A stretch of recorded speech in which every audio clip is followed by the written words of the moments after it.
In the final analysis, of course, a successful healthcare system will be reflected in key indicators like under 5 mortality, infant mortality rate, maternal mortality rate, and life expectancy and birth. If you look at the indicators given in the book, even within South Asia, Pakistan is behind Sri Lanka and India on most of these indicators, despite the upsurge in some resources, domestic and external, that were devoted to this sector in the last 5 years. Let us hope that Choke 5 will spur not only policymakers but all stakeholders into more effective, integrated and meaningful action to provide better health and better health care to the citizens of the country. Well done, sir. Well, thank you very much, sir. Ending on that positive note.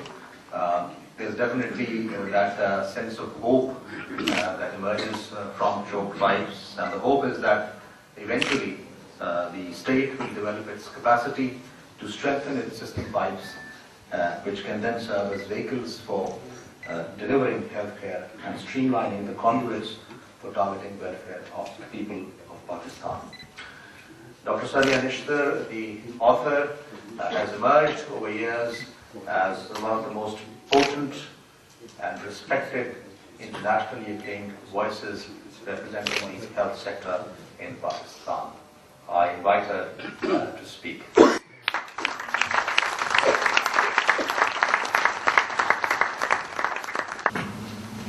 Honorable panelists, Mr. Sardar Aziz, Mr. Ishrut Hussain, Mr. Jaz Rahim, our dear friend and a very good friend of Pakistan, Dr. Khalid Binde, Amina Sayyid. Thank you so much for your comments. I've been greatly humbled indeed. And I'd like to thank you for the time and effort that you've taken to go through the book and for your very valuable comments, which we look forward to consolidating and archiving and putting on our website. I'd also like to thank the audience for the time that you've taken out to be here with us. I realize there are many competing priorities on a Thursday afternoon. I've never seen more luminaries and more stellar names in a gathering, so thank you all for being here with us and for lending us your support. I'm extremely encouraged and very humbled by your presence and by the comments that have been made. I have a long list of thank yous, but before that I guess I have to say something about the book. And I thought I'd like to talk about the two motivations that I've had to write this book. One of them was domestic and the other were related to my work in global health. With reference to Pakistan and the agenda for reform that I've attempted to articulate within this book, I'd like to project it to a broad context. And I think the broad context for me is that Pakistan is undergoing very troubled times. There are many internal and external national security threats. There are the realities of globalization that the country has very limited capacity to cope with. There are fiscal space constraints within the country, and these will be compounded by the global financial crisis that the world is just recovering from. There will be a change in global systems of governance, and we have limited capacity to cope with these problems. And on top of all that, the need to target welfare to the people of Pakistan has never been more dire as it is right now. And opposed to all these realities, the capacity of the system to target welfare to its citizens is very weak and has been very badly eroded over the years, as the panelists have very rightly indicated. So this book and the reform agenda that I have experimented with in a way in terms of its articulation is a very humble attempt to put forward something in black and white with a view to lending impetus to a renewed dialogue, to new strategic thinking about the need to look at things in a very different way, and about the need to leverage and harness all resources of the economy towards the goal of development, about leveraging the outreach of private providers, about partnerships to deliver welfare to the people of Pakistan, because the need to do so has never been more dire, it has never been more acute. What I'm trying to say in the book with reference to the health sector essentially has been dilated upon very capably by our eminent panelists. Essentially what I'm saying is that there are factors outside of the health system which influence health status. If you look at how infant mortality rate has gone down in the Asian tiger countries, the single most important factor has been maternal level of education. And per capita income per se is one of the strongest determinants of health status achievement. Then there are additional impacts of a fiscal space. There's the overall capacity of governance, the overall environment of transparency, which has a very direct correlation with the performance of the system and the manner it impacts outcomes. And all these considerations very critically impact the performance of the health system, indeed any other system. And by trying to make these points and by linking it to other issues which relate to Pakistan's federal structure, the relationship between the federal government, the provinces and districts, this whole unfinished agenda about the devolution initiative and the manner in which it impacts district governance, the issue of concurrent lists and so on and so forth, the issue of civil service reform and broader measures that are needed with reference to institutionalizing transparency, are some of the considerations which are impacting health status, as impacting the performance of social sectors, indeed as impacting the performance of any other sector. And by bringing them to the fore, I've attempted to make the point that reform has to have a holistic orientation. There is not the time now to tinker at the margins and to be wasteful with resources in the process.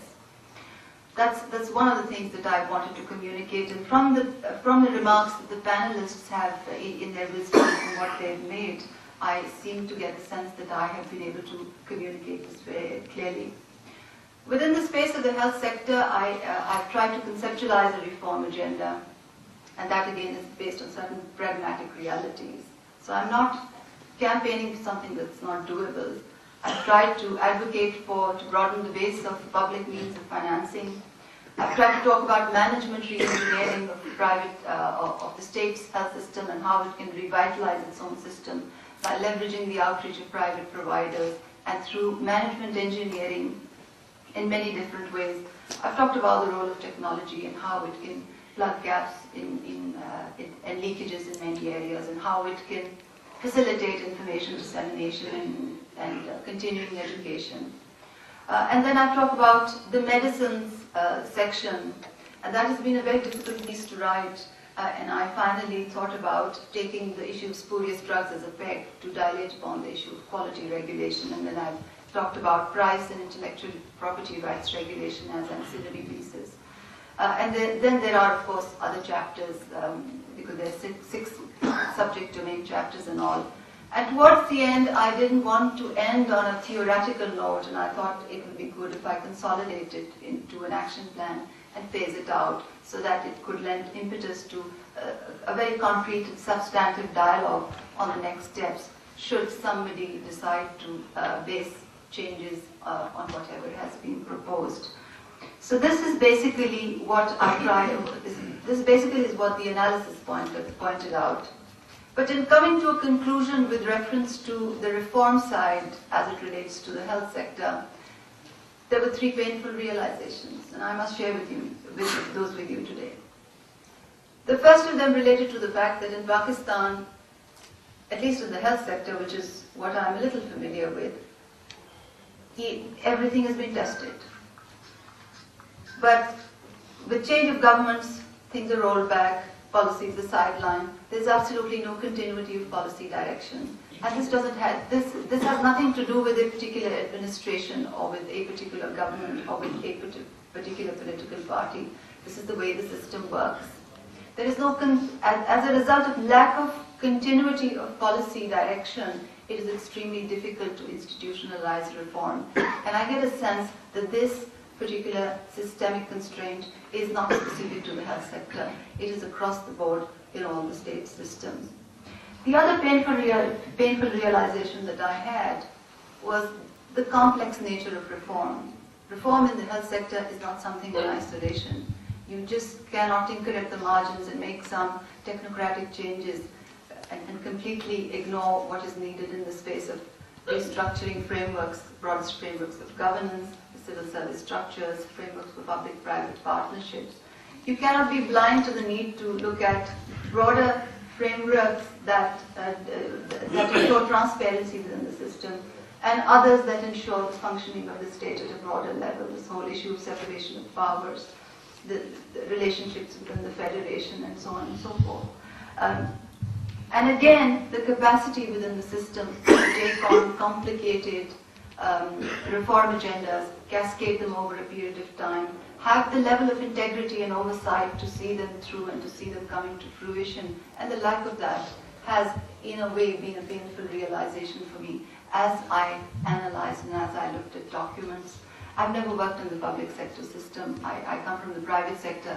And for me, analyzing these documents and sifting through them and getting to see what all that has happened and all the monies that were spent in the process, and for those things not to have come to fruition was extremely painful as I wrote the book. That is one side of the story, and I think as a concerned citizen of Pakistan, this is how I would like to describe myself in a situation where the country is undergoing extremely turbulent and troubled times. I thought this could be my humble contribution, and that is one side of the picture. There is another side of the picture also. 95% of my professional time is spent on aircrafts, on different committees and on different boards that I work with in the space of global health.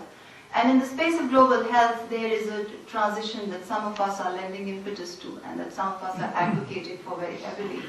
That transition has to do with a move from diseases towards systems. Because in the space of global health over the last 60 years or so, there has been a focus on diseases, focus on eradicating malaria and tuberculosis and smallpox and polio, and those are extremely important endpoints to meet in their own right. But the world is now getting to realize that unless you get into the systemic constraints that act as impediments in the way of achieving those outcomes, the world is not going to make a major headway. The WHO representative can tell you that Pakistan is one of the 4 countries in the world where polio stands uneradicated, and that it's the same situation with our neighbor to the east.